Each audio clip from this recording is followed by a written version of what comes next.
Sometimes I have to keep on breathing in. My lungs are filled with too much pain. All the shadows of the past that I'm so leaving, they held me in my sleepless nights. And I'm drowning in the noise like a free fall. Walking along my path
And we are live. Live Hello and well. there. Hello, hello, hello. Pop out chat. I need this thing. I'm kind of like still in the process of getting everything ready, Yeah, it's kind of. okay. As long as you can talk, it's okay. Nah, that's not gonna happen. Okay. Well, Janne, it's up to you then. So much Yeah, pressure today, man. it's all on you. Well, we have been talking about CSGO every single day, so I guess it's pretty easy to continue doing. Yeah, pretty much there's nothing major happening instead of like Dota and StarCraft and CSGO, so those are the topics for today also. Yeah, Yeah, well, I think it's pretty. There's a lot to talk about CSGO. I mean, both groups, A and B in ESL Pro League, was finished yesterday, and I think we were kind of doing a pretty good job with predicting the games. We maybe stumbled on a few, but I think at least we predicted pretty well who's going to go through and who's not, like from the beginning of the tournament. So maybe we should start looking at yesterday's games. Yeah, yeah. let's do that. I think so. What I'm gonna do here, I'm just gonna go over the results of each of the 6 games that were played yesterday, and then we start talking about Okay, I will the show. end game of it a bit more. So Sure. first we had 3 series, where North fell 0-2 against Complexity. Navi won Fnatic 2-0, and Force won Big 2-1. Then the later 3, Godsend 2-0 Spirit, ENS won NIP, and Astralis won Vitality. And one could say there were some surprises. Yeah, sure. I mean, should we start with Group B that was finished first? So Yeah. Okay. even though it usually makes sense to start with Group A, but in this case, Group B was finished before. So uh, in the first game, well, North Complexity was one of the most important games, I suppose, because North needed a win to go through, and I predicted them to win. I don't think Complexity has been as good as I expected them to. Beforehand, I really believed that Complexity had a very good shot to go through in this group. But they did step up against North yesterday, and they won 2-0, like you said. But it was also very convincing. They won 16-10, 16-8, and North honestly looked kind of, I don't know, lost. I think they played pretty well before that, but also in the games they have won, they had people stepping up and having like the game of their life or something. Like Gate had a few maps where it was amazing. KJB had some I remember. AC also. But yeah. Anyway, Complexity picks up a win. It doesn't really matter. They don't go through the groups anyway. But that was a small surprise, I suppose. Or do you agree? Yeah, I mean, even though like beforehand we kind of expected Complexity to even be a possible playoff team, I think they've been a bit of a disappointment. I was expecting North to win this, but something seems off with the Danes.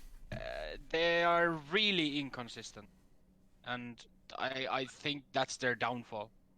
Yeah, I mean it's pretty funny from that angle that before the tournament started, I expected North to be in the bottom half of the group. But then they stepped up and they played pretty well. I think they did. Well, they beat Navi 2-0 for, well, I don't know how they did that, but they did. Then they had a close game against Fnatic and they won against Big. So they already, like, they kind of, I changed my mind and started believing in them, but then they fell short anyway at the end of the day. And, you know, they ended up in the bottom half, which was what I actually expected from the beginning. So there we are. Okay. Second series was between Navi and Fnatic, which on paper was the biggest game of Group B. And Navi was able to get their playoff spot. Yeah, I mean, this game, as it ended up not mattering really. Both teams go through, which we obviously expected, and they go through in the manner we did expect it to. We expected Navi to win the group, and we expected Fnatic to be number 2. After a few games, that didn't look very likely, but it's kind of interesting to me that we end up there, because I think all of us are disappointed in Navi, but they still win the group, you know? So Yeah. Yeah, this group played so many like up and downs, and it was really close in the end. So I think Navi was beneficiary of that crossplay, and they end up first, even if they maybe didn't deserve it. But these games in this group was all over the place, so they are the beneficiary.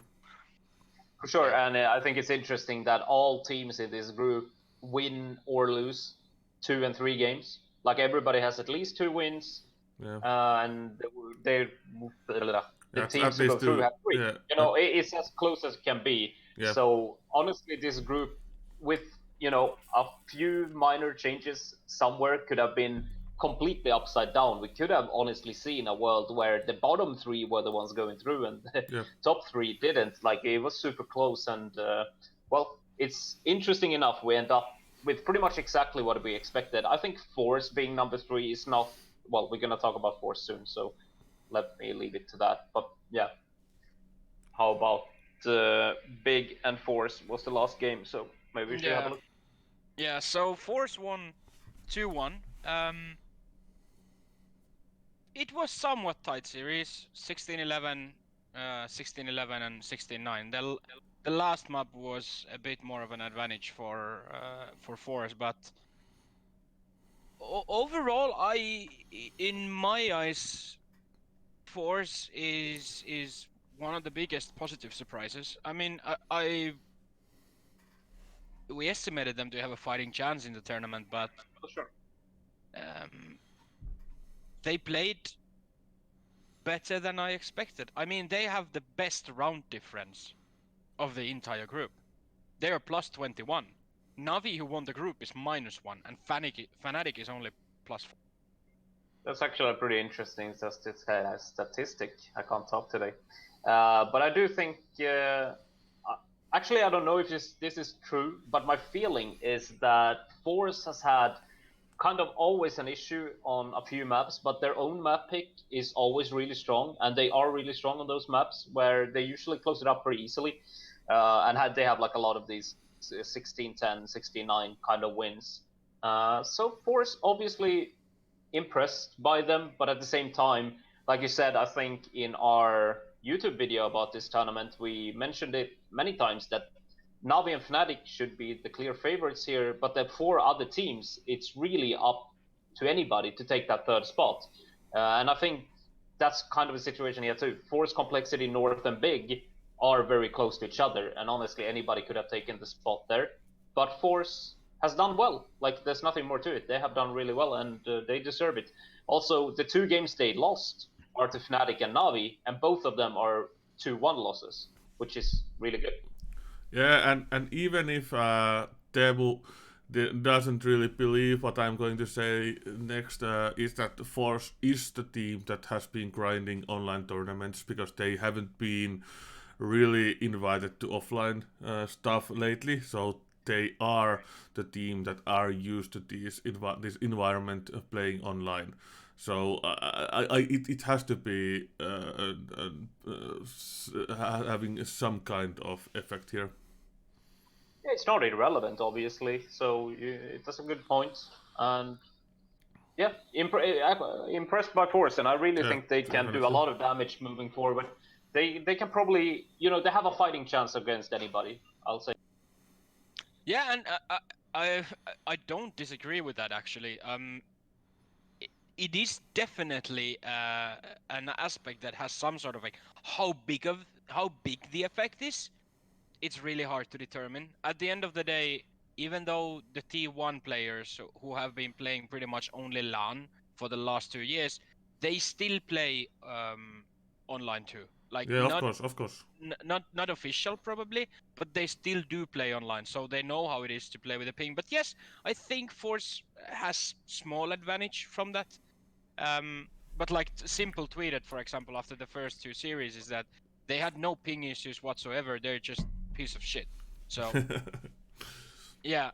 But I, Moving. I actually don't think the ping is a biggest problem for the online play. I think it's the communication because it's totally different when you are playing through online. You are playing with your different environment and things like that. I think the uh, the communication is different when you are sitting next to each other and when you are playing online. I think it has a difference, and I know that professional players have talked about it in the past that it is different when you are sitting next to each other. And I think I'm not sure which of the teams, maybe it was Navi actually who said that it's definitely affecting their play that they cannot play at the same room, and that is maybe the I don't, bigger effect than the ping or anything else. yeah, I don't know which of the teams are playing together, like in the same. Like I know that ENCE is playing from their offices, Yeah. Astralis have their offices, but yeah, definitely a point. I'm not sure on the communication part. In a way, yes, it makes sense that like it's easier to communicate when you're next to each other. But at the end of the day, when you're on the server, the communication is the same thing because it happens via Teams. The only difference is that you're not gonna fist bump the guys beside you because all the communication happens in Discord or TeamSpeak or whatever you're using, right? Yeah, of course. But it is uh, something during timeouts and between the rounds. It is different. If you are losing, it's harder to get your team back together while you are playing online and having the conversation online. Nah, that might be true. That definitely might be true. Um, moving on to Group A, which was the group that was played later in the evening yesterday.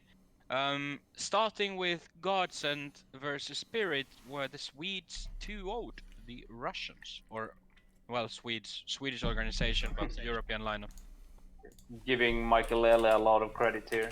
Yeah, well, Solo Zen is carrying. finished, so he's well, Maiden Yeah. was kind of carrying yesterday with Styko, so Well, so this was an interesting game beforehand because Spirit needed a win to have any kind of chance. I think their chances were kind of limited either way. It was almost impossible. But I think, or I'm happy that Godsend actually got a win here. I think they have deserved some better results overall. I've been on it a lot, and I probably give them too much slack, but I did favor them for this series, not by a lot. I think we all agreed it's fairly close, and happy to see them close it out and actually bring home a win. It was also pretty. It was kind of convincing. You know, they didn't stomp Spirit or anything, but they were the better team. Simple as that. Yeah, I yeah. definitely believe the Spirit will win this. I actually even disagreed with you a little bit that that you thought it was close. I thought Spirit has this and will get solid victory here, but they weren't really playing up to my standards. No, they looked quite lost. I think I only saw parts of the second map, but their players were really not hitting shots, and I don't know. They looked just weak all around. I Yeah. have no idea how.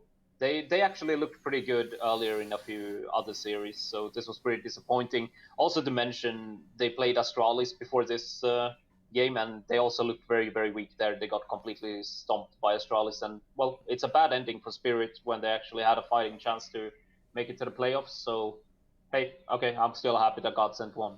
I don't know why I like them really. Maybe I don't even. I just see something in them. It's the Swedish flag before Michael Ellis tag. So Well, funny enough, I'm not the biggest fan of the guy, so I think I'm just being realistic. fair. Actually, Second. I just want to add that I want to thank Michael Ele though for teaching me that the world is flat. So thank you, Michael. What? Wait, is Michael Ele flat earther? Or memeing about Something it? like that. there was at least a big Twitter debate about it. Well, to be fair, I think everybody can believe whatever they want. So I don't want to make it sound like I'm hating on the guy. I'm happy Well, Godson is doing well, good. Let's yeah. let's focus on the No, no, CS:GO no. and not the flat Earth. Listen. Okay. Here we go. So people are of course entitled to have opinions, but when it comes to something like actually believing that the Earth is flat,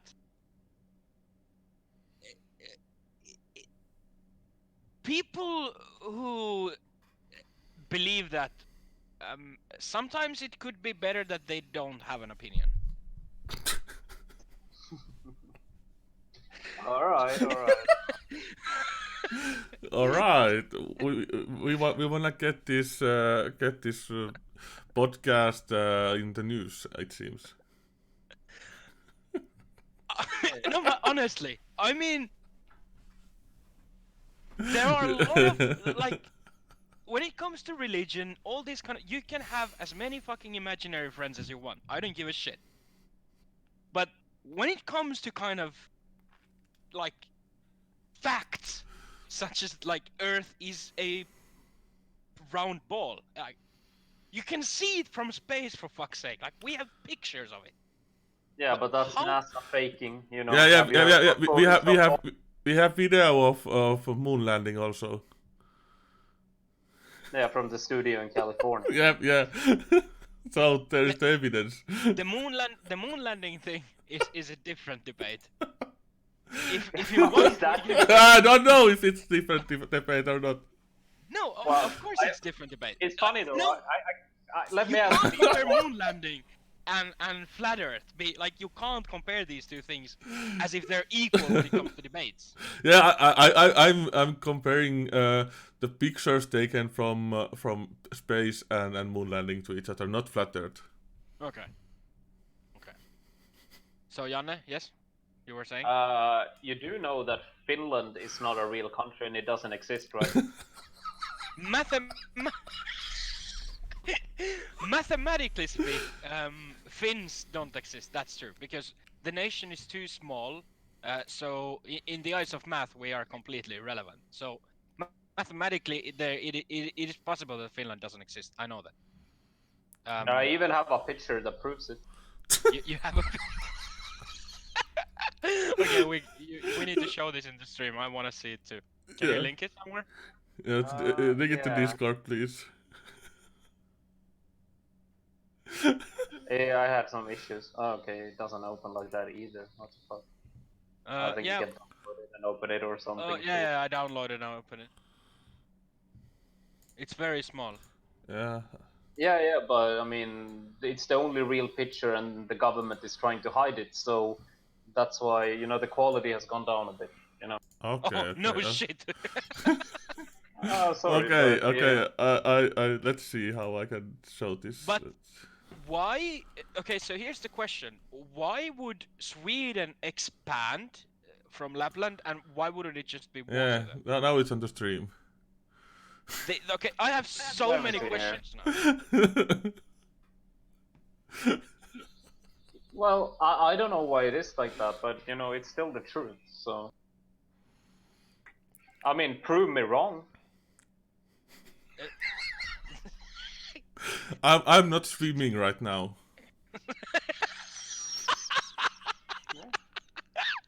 And he's not living in a floating fucking boat either.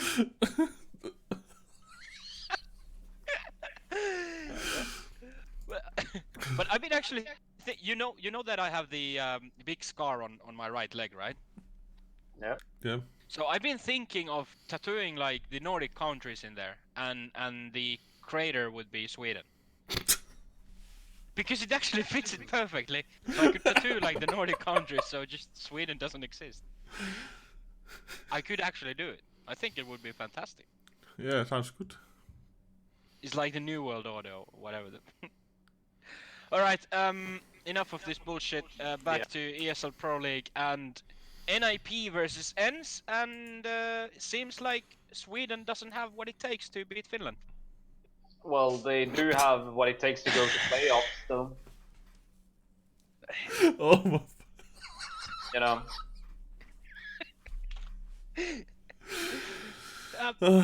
this day. Yeah.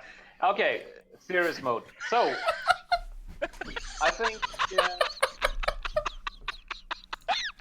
He's like, Janne is like, dude, yes, okay, wait a second, serious mode. I'm gonna turn my cap also. Yeah. No, but I can't do it like this. Okay. Hmm. So should I be serious and go through this game? Yeah. Okay. Yeah, let's So go. we played Okay. 3 maps. ENS won the first one, 16-10. Then NIP decimated ENS 16-4 in Overpass, and then in Inferno, quite surprisingly, ENS wrecked Ninjas in Pajama. Yeah, I am actually very curious about this game because we talked a little bit about the maps yesterday, and I think it makes complete sense that NIP banned Dust 2. Good yeah, choice. definitely. Then it was pretty obvious that ENS was gonna pick Train because I think that's by far their best map.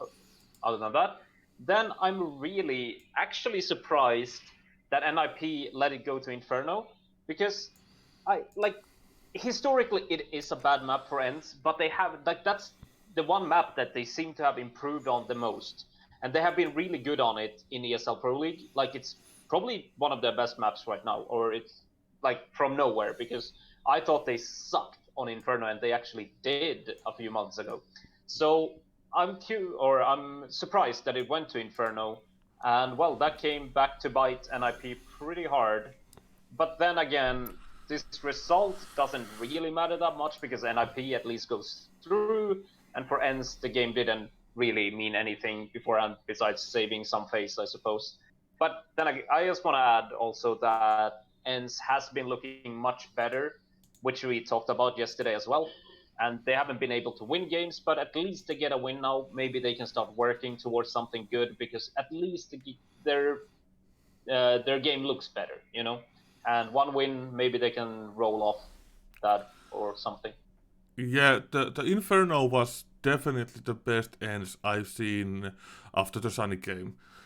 It was actually really well played, and it was not the easiest place for them to be because they have been losing the most important maps and rounds in this tournament. So they played very well in Inferno. I watched the game and I was really impressed about the Inferno performance.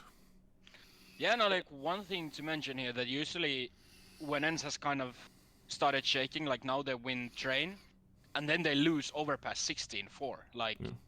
that's a very big hit in general for your mentality too. Yeah.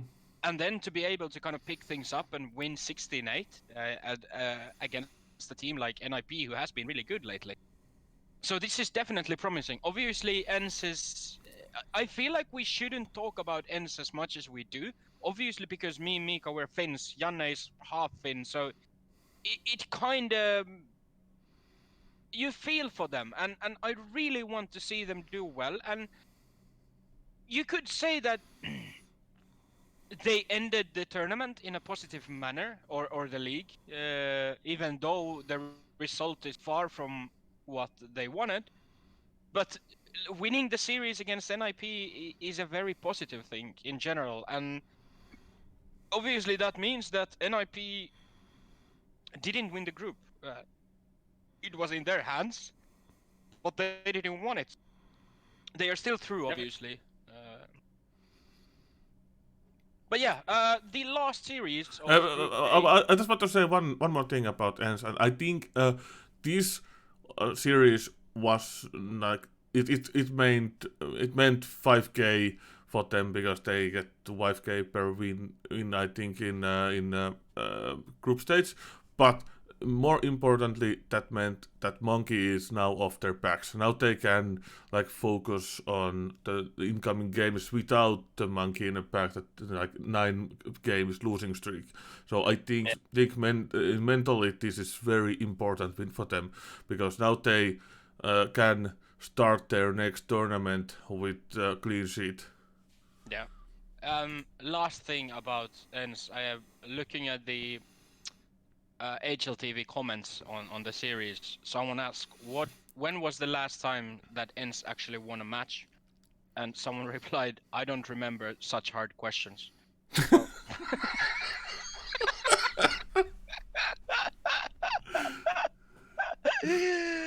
and, as a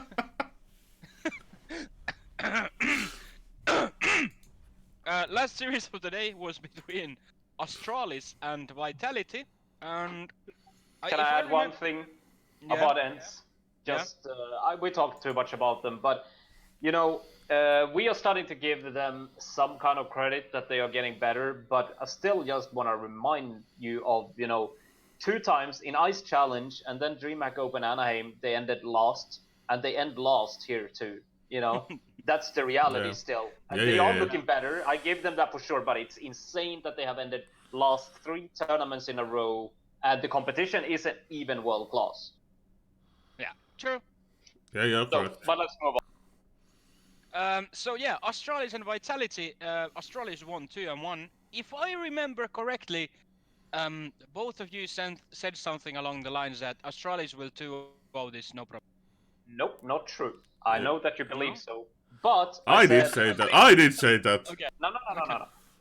We kind of agreed that Astralis will win this easily, yes. But I did say that I do think that the bet on Vitality plus 1.5, aka one map, is pretty good for, you know, almost double money. It wasn't unexpected that they could win a map, but I still think that Astralis was by far the better team, and I really think they should have closed Overpass out as well. But Yeah. Yeah, mm, I said that Vitality would have so bad round difference that they will drop out the next round. So I was wrong. Okay. But either way, 16-10, 17-19, and 16-8. So the maps that Astralis won, they won them with somewhat significant round difference. yeah. Overpass obviously was very tight. We had a Zaiwu effect, but not big enough. Misuta and Apex were both just fucking not on the server. I don't know what they were doing. Misuta, he had like his first few series was really good, and then he kind of just disappeared. Yeah, Yeah, he struggled. I think Misuta maybe is not long-term solution for the Vitality. I wouldn't want to cut him off that quickly, but I really think, you know, looking at his performance, it's not good enough, even close. Like, it's not only that he, you know, he's in the minus almost every game, but it's like with big, big numbers. You know, a lot of times he's around 0.6 rating, 0.5, 0.7. Like, that's just not good enough. And he needs to step it up, but of course, it's a learning process for the whole team with a new player, and let's see. I mean, I still think he can improve. He obviously has some talent, or he's been doing well before, so I don't want to cut him off just yet. But this is not good enough. Agreed. And you have to remember that he's 17 years old, so Yes, there's still some time for the young. Yeah, of course, of course. but Yes. it's a tough start, that's for sure. And just to add on Astralis' side, I think, like you said, the 2 maps they won was convincing, and I think it was more convincing that you even make it sound. And a shout out to Mr. Device who hard carried this game. He looks on fire. Hmm. Yeah, Yeah. Device Well. was really, really, really good, and he clutched the important rounds multiple times in this series. Yeah, he really stepped up when they needed. Like, Yeah. they could have easily, without like a few crazy plays from Device, especially if I remember correctly on Dust 2. I thought about it, and if he didn't do that, it could have been very, very close. But you know, that's the benefit of having a player as good as Device on your team. So Yeah. Yeah. And then so from Group A, Astralis, Vitality, and NIP advance, and from Group B we have Navi, Fnatic, and Force. So Gods and Spirit, Ends, Complexity, North, and Big can pack their shit and go home, and in this case, stay home because yeah, everybody is at home. Um, we have Group C starting tomorrow, but I think it's better if we talk about Group C tomorrow. Group C, yeah, and then Group The D NA starts group. the day after, right? Yeah, correct. Yeah, sure, we can talk about it. Do you know when the games are starting, actually? Actually, I'm They are looking at starting, I'm looking at HLTV, and there's no Group D. Yeah, it's in ESL Pro League Season 11 Yeah, NA. it's just incorrect. But the Oh, games yeah. will, as far as I know, start about this time when we have the podcast tomorrow for the NA group. So, Yeah. pretty good timing. We will basically be talking about it an hour before it starts. So Yes. that's pretty good. Yeah. So from that, moving on to Flashpoint Arena. We had 3 games yesterday. First one was Havu versus Mad Lions, and Mad Lions won 2-0. 16-10, 16-8. And I remember a message from you, Janne, saying something like, "What the fuck is Havu doing?" Yeah, I have no idea, honestly. I mean, losing the first map, fine, whatever. It's Mad Lion's pick, and I think Habu played pretty well on Mirage anyway. They were definitely not out of it or anything. But then we have Train, which Habu is obviously strong on. They picked it. So I have no clue what happened because they were up 7-5 on the T side and they ended up pretty much dead even at halftime, losing 7-8. But then the CT side from Habu on Train, uh, I don't even know what to say. They picked up one round in, what is that, out of 9. And I mean, it wasn't even close. I don't know. Their CT side looked super weak, honestly. Some credit, obviously, to Mad Lions, who had a good T side, but that was very disappointing from Habo. I mean, I don't know. Really. yeah, like Mad Lions, they won 9 rounds in a row. Then Havu got 1, and then Mad Lions closed it. So it was 15-7 after Havu was leading 7-5. So yeah, it's I just don't really understand. I mean, I wouldn't say, some people would say Train is a super CT-sided map. I don't really agree with that, but still, if you pick it, this is not okay. It's not even close. And also, just to add, all the 8 rounds that 8, right? Yeah, all the 8 rounds Mad Lions won on the T side, they didn't win by a plant once. They won by eliminations all 8 times. That's actually that's true. ridiculous. Yeah. Like that's not okay from Habo. I have no idea how their CT side was that weak. It looked super weak as well. Basically, Mad Lions just walked into whatever bomb site they wanted to, and that was it. Yeah, and the KD ratio also shows that they were after kills in this game. Everybody in Mad Lions is positive, and A-core is plus 23. Yeah. I don't know. It was a very I'm disappointed in Habo because obviously I want them to do well, and I think we all do. But this was a really, really weak performance, honestly. But then again, that is only looking at it from Habu's side. From Mad Lions' side, obviously this was a very, very good game. They looked super, super solid, and I don't know. I've been one of the people who is not that big of a fan of the removal of Hunden because we have seen it not work out in like 95% of cases. Kicking your in-game leader and bringing in firepower. I think that's familiar with everybody by now. But maybe Mad Lions can be the exception to the rule, and make it work because Azilian is a pretty damn hard fragging in-game leader. And let's see, but I also want to add on that topic, a lot of times we do see an in-game leader leaving and the team still plays well for a while. They still survive on the tactics and the strategies and the gameplay they had with that in-game leader, and they frag harder, but then they drop off after a while. And I think we've seen that a lot. So Mad Lions is going to be very interesting to follow. seeing this. Also, want to say Acor is becoming one of my favorite players. He's fucking amazing. Yeah.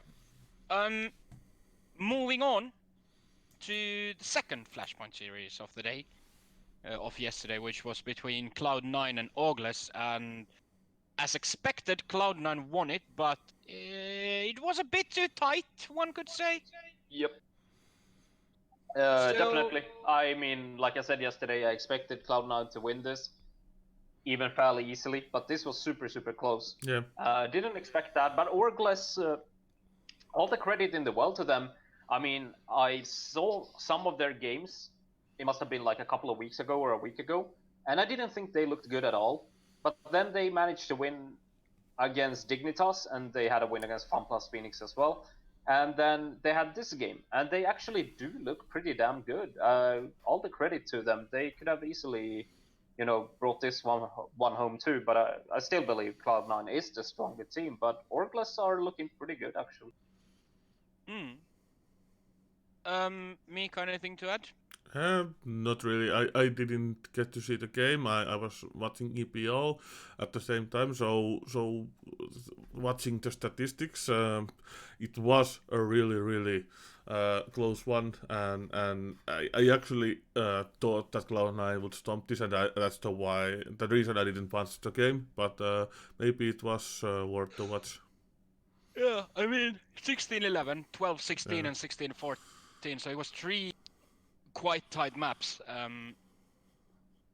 But yeah, I was expecting Cloud9 to 2-0, so definitely Yeah. kudos to Orgless here. Yeah. Maybe they're not Orcless that much more. Exactly. Yeah. So the last series of the day then for Flashpoint was between Chaos and MIBR, and the Brazilians won 2-1. I wasn't expecting Chaos to get a map here. First one 16-7 for MIBR, then 16-12 for Chaos, and then 16-8 for MIBR. Overall, Fallen was popping basically.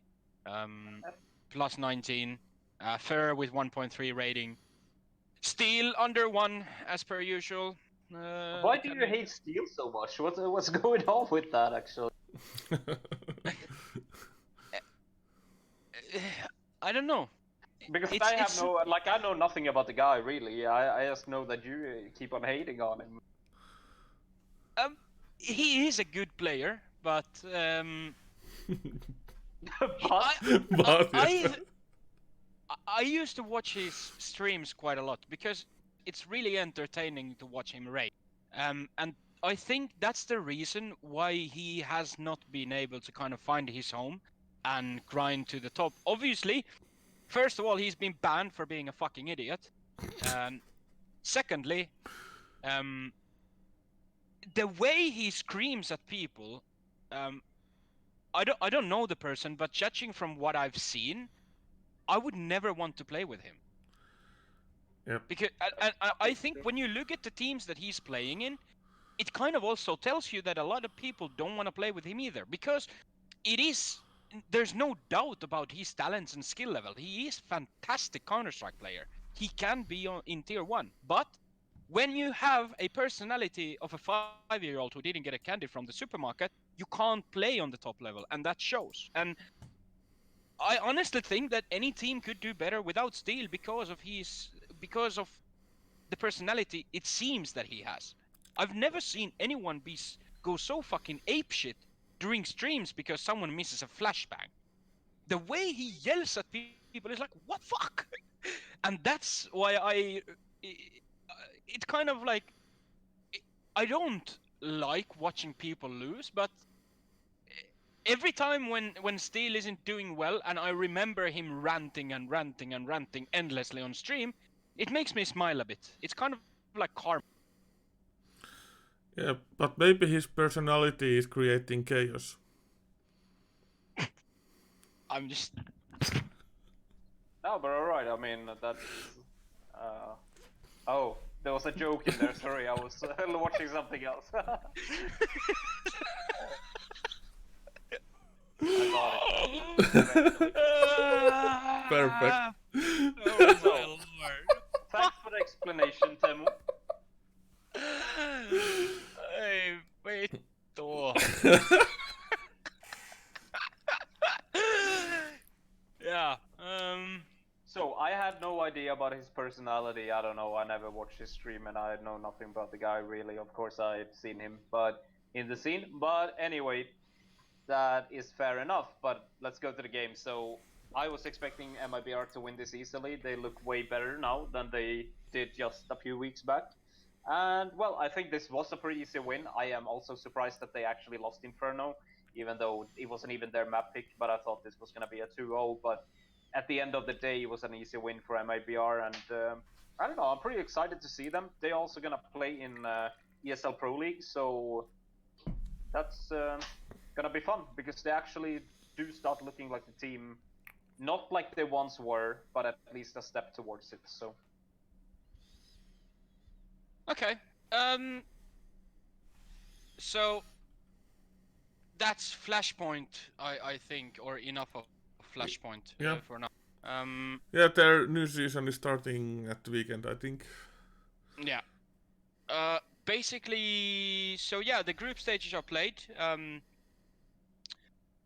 Mad Lions and Havu are the best from Group A. Group B, it's MIBR and Chaos, and Group C, it's Cloud9 and Augless. I'm not 100% sure actually how the playoff things No, go. they're not playing playoffs, they are playing the second group stage, and after that, the best teams go to playoffs. They have 2 group stages, Right. and after that, the best teams are going through. I'm pretty sure it's going that way. Yeah. Okay. So the next group stage starts in Friday, I think. Friday. You might be very much on point.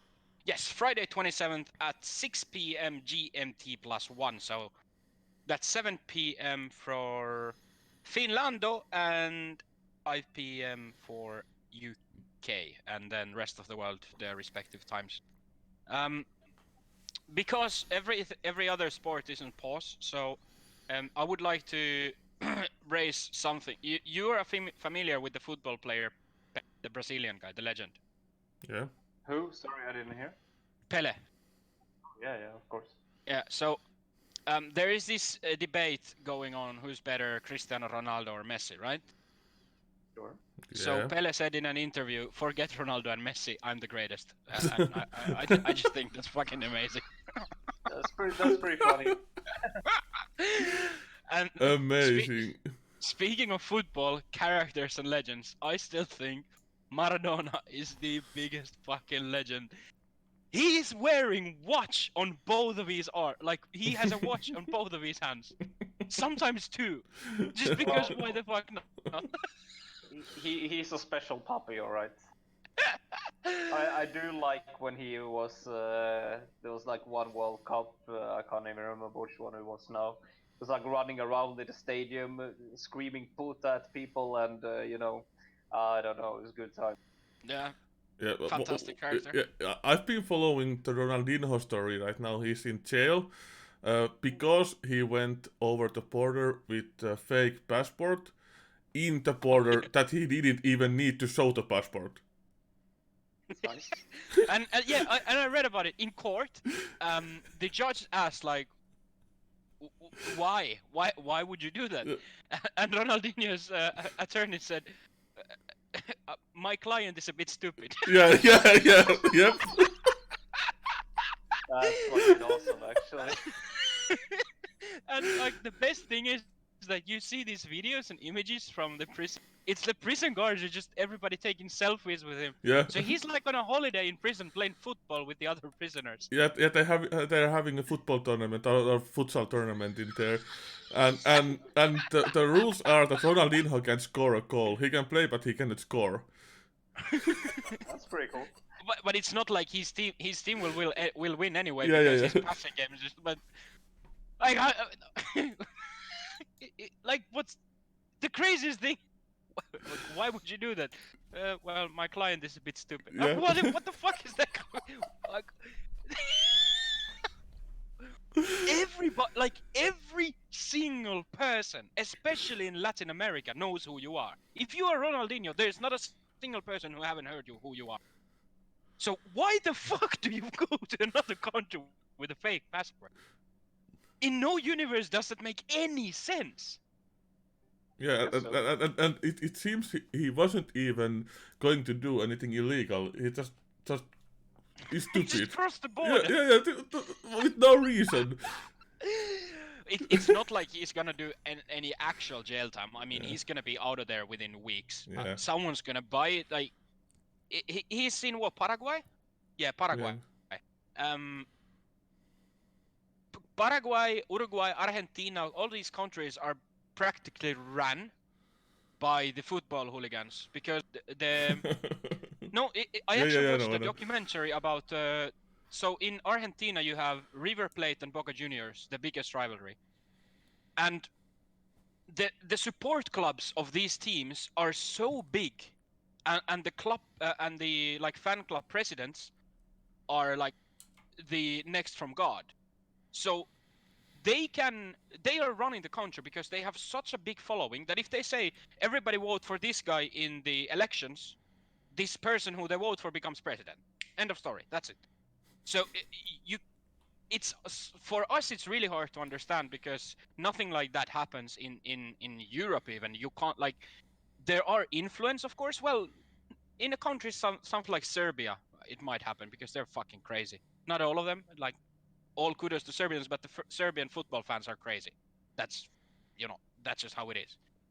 So like you have football fans running a country, and then you have one of the biggest superstars of football in prison. So it's kind of a yeah It's funky nice. situation. Enough of potkupallo, aka foosball. It's time to talk about the real sports and StarCraft 2 in this case. Let's Yes. go. We are talking about the GSL Super Tournament, correct? GSL Africa TV, GSL Super Tournament to be exact. Yeah, the quarterfinals has been played today, and actually the last quarterfinal game is still going on. But we have results for the three other games. Uh, and Cameron was here, I think, Friday to give us some insight, and Saturday actually, insight about the games. And actually, there is some pretty interesting results here because Cameron was saying that he thinks that Chest will be one of the finals candidate in the upper bracket, and he lost to Trap 3-1 today, so that's pretty interesting. Dark versus SOS was pretty much as expected. We expect the Dark to win that, but maybe not 3-0 way, but that's not a big upset. And Maru versus Innovation, Cameron thought that it would be maybe the most interesting game of the lower bracket, and it definitely was, because those are two veteran players that know each other very well. And Cameron also thought that Maru would be facing Chest in finals, and it's still possible that Maru goes there because he won 3-2 against Innovation. And I think yeah, if correct me if I'm wrong, but Sue, Maru, Zest, and Innovation were kind of the um, uh, favorites going into the tournament. yeah, pretty much. And Rogue, of course, W- because Rogue. oh yeah, and Rogue. Yeah. And Rogue fell 3-0 in the first round, and Innovation. Well, it was kind of unlucky that Sue and Innovation met on the first round. Yeah, and Maru and Innovation second round. Yeah. So Innovation draw the short spear here. Yeah. And then obviously Cure versus Solar is still ongoing. Yeah. It's 2-1 at the moment for Solar. So yeah, the first semi-final is going to be between Trap and Doc, and the second is going to be Maru versus the winner of Cure and Solar. So a lot of great StarCraft still left to be watched. Yeah, we will follow this in our upcoming podcasts, because the games are played pretty much just before the podcast start or during the podcast, so it's easy And to follow. so the semifinals will be played on Saturday, and the final is played on Sunday. Oh, okay, yeah. Yeah, but we'll obviously talk a little bit more about it. Monday. Yeah. Okay, and Then it's time to look a little bit towards Dotarino, Dotaroni. I actually just finished the Chinese final. I was watching all three games not long ago, a few hours. We had PSG LGD playing Vici Gaming, and PSG LGD are Yeah, what the fuck? 21 minutes, 18 minutes, half an hour. yeah, they absolutely destroyed Vici, but I also kind of feel like, a lot of these teams in China, they haven't played in a while, and I'm not sure how, not serious, but how much they've been practicing and so on, because they are notoriously famous for slacking off when there's not big tournaments, and usually they come around with their best performances for TI. And I really feel like that almost has to be the case with Vici Gaming. They skipped the latest major. They were gonna chill for a bit more than that, and I really feel like okay, it's good for PSG LGD, who's been completely fucking garbage this year, to come back and do something reasonable. But I really don't see like I don't think Vici Gaming has even been practicing for this, honestly. Mm. I have a feeling that's the case anyway. But yeah, so we have another final that's done. And also we had the North American final being played last night where Evil Geniuses played Crazy. Crazy being the stack with Moon Meander, Aoi, whatever else there is. I can't even remember. So it's Skyter, Braille, Kezu, Aoi, and Moonmeander. Sure. So Evil Geniuses ended up winning 3-1, which is obviously expected. I'm pretty sure I didn't watch the games, but I think they played with now I'm my Bulba, their coach. But let me.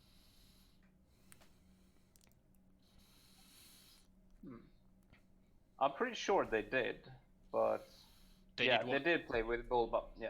So well, still winning 3-1 playing with your coach is decent, I guess. So Evil Geniuses looking strong like always. They really, really, really look good this year. But this tournament I wouldn't take all that serious either way. Yeah, and wasn't the Now We Hellraisers played after our podcast too? So that's a new result also. Oh Yeah. yeah, true, true. I thought we talked about it, but yeah, it was actually played after. Yeah, you're correct. Which was a And big actually, surprise too.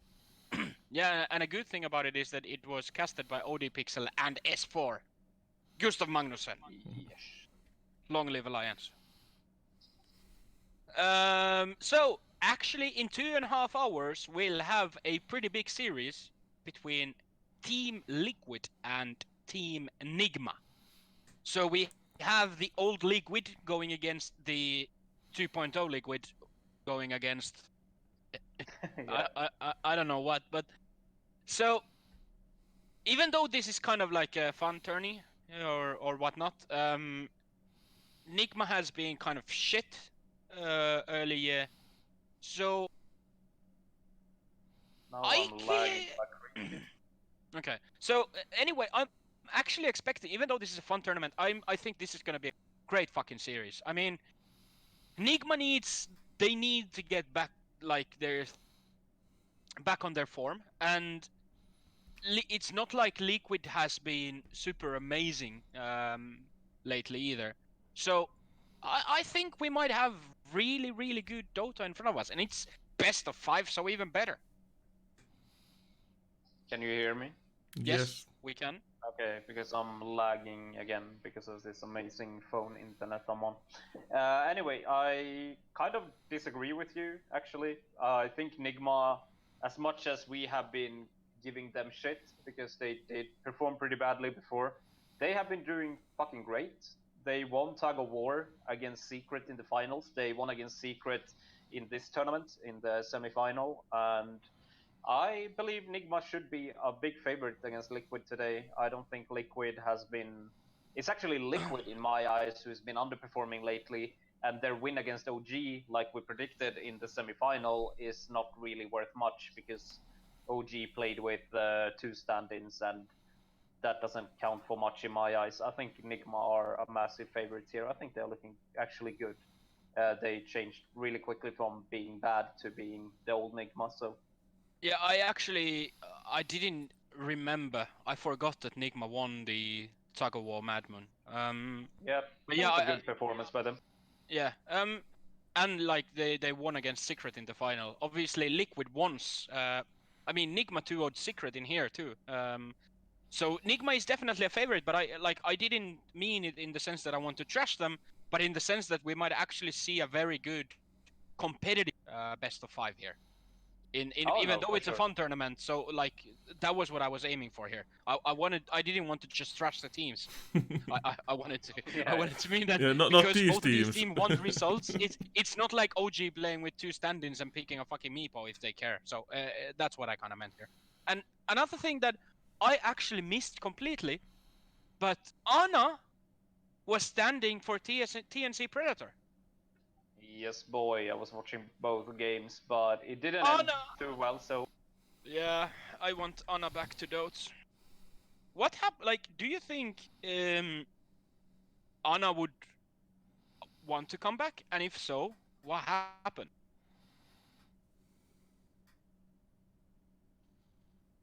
Okay, that's there's no answers apparently.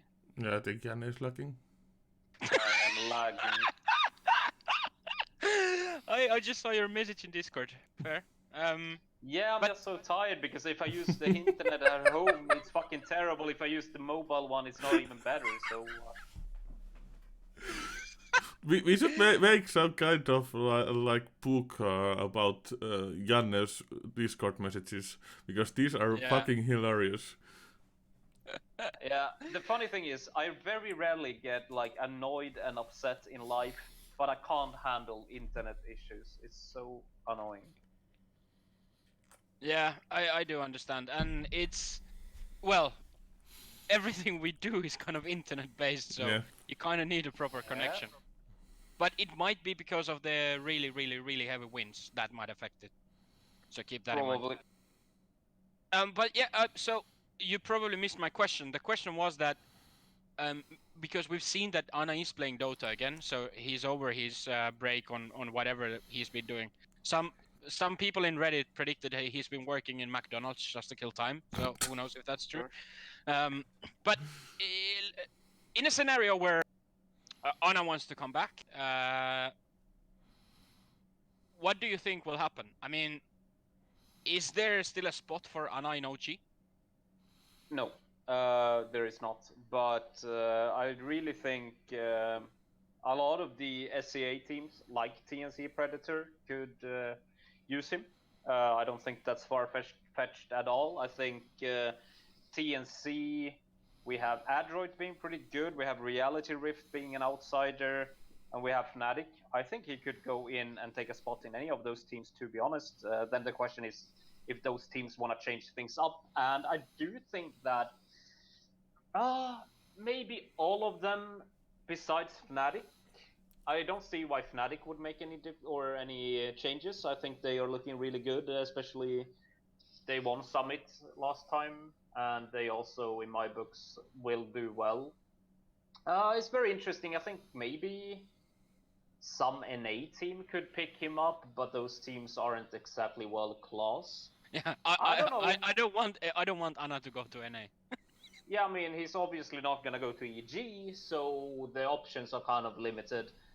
I do think, though, if Anna wants to get back, I would predict that SEA is where he would end up playing, and he would be a good fit for most of those teams, so that could be very interesting. Um, well, it is somewhat safe to say that Anna is one of the best carry players in the world. So there are very few teams who wouldn't benefit from having him. Yeah, and also to add, I mean, yesterday, or was it yesterday? My days are all over the place. Either way, when he played with TNC now, his performance was really like top tier. They ended up losing, but Ard on an individual level played absolutely amazingly. So the guy still has what it takes, and honestly, maybe even some Chinese team could pick him up. Who knows? I Does don't Anna think speak he. Chinese? I know his I don't. mother is. I think his I'm not mother is sure, Chinese. but Okay. I have a feeling he might because he's been standing in and playing with some of them before. So that could be a really cool option to see him go to a Chinese team because they have obviously more top tier quality than the other regions anyway. So I think a team like even like IG, if they start struggling, they could potentially pick him up. I don't know. It's gonna be interesting. It would be fun to see Anna come back. I guess that's what I'm saying. Yeah. No, I definitely want to see Anna back. He's watching him play is very entertaining, and if funnily enough, if he joins a Chinese team, it would be also good for the broadcast entertainment because then the teams would have someone who speaks English for Yeah. interviews. Yeah, Actually, got added there though. The Chinese teams have gotten really good at having people speaking English the last few years compared to before. yeah, that's actually happening in other games too. I think in League, the Koreans and Chinese players are learning English even if they're not playing in English region. So it's getting better and better for the broadcast. Yeah, like almost always now when there's majors or TI and they have interviews with Chinese players, like they speak really good English in general. There are a few teams who don't have anybody, but I think that's on the way to change too. So that's actually pretty. Yeah, and Maybe it even should be the other way around. Europeans learning Chinese. even if they're not like they don't want to speak English in those interviews, they are understanding the questions before they are translated and it actually gives them some room to think about the answer because they can wait the translation even if they understand it. Sometimes and many times you see that they are well aware of the question before it's translated to them. So they are understanding English even if they don't want to speak it sometimes. And like funny thing is that that's a really kind of Finnish mentality too. A lot of people like think that like in Finland that the level of English isn't that good, but the reason is that Finns have this kind of mentality that if you're not sure if what you're saying is correct, you just shut up rather than make a mistake because it would be embarrassing to say something wrong. Yeah, So maybe it might be similar thing that it's about pride in a way that they don't want Yeah. to fuck up in a big interview on national TV or whatever. But yeah, actually, funny thing about China and Dota, to kind of uh, because you know that in China they're not watching Dota from Twitch; they have their own streaming solutions and stuff. So we don't see the Chinese broadcast numbers that often, but Dota is absolutely fucking massive in China. There was a news article. This was a while ago. I tried to find it earlier, but I couldn't. But to put perspective, the Chinese football team, like their national football team, was playing the qualifiers of some sort, and to boost the players' morale, their favorite Dota players went to visit them before the game to boost their morale. So football players seeing their idols who are Dota players before the game to boost morale. So yeah. that gives a bit of a perspective how big of a thing esports and Dota 2 is in China. Yeah, both of the mobile games are fucking huge in China. Yeah. Um. So fucking Houston, China might be the last thing we're gonna say today because I think we are out of esports for now. Yeah, Yeah, pretty nothing much. Yeah. nothing major going on. So I think this is the main things for today. Yeah. Okay, so we will be back tomorrow at the same time. So that's noon GMT plus 1, 11 a.m. for UK, 1 p.m. for Finland and other countries like that. It's for USA. It starts really early, AM hours, like very early, like super early. Like New York, it's probably like 6 a.m. early, like early as fuck. In Southeast Asia, it's really late, like super late PM hours, like almost midnight somewhere, very late. Keyword late Yes. or early. Yeah, very late or super early.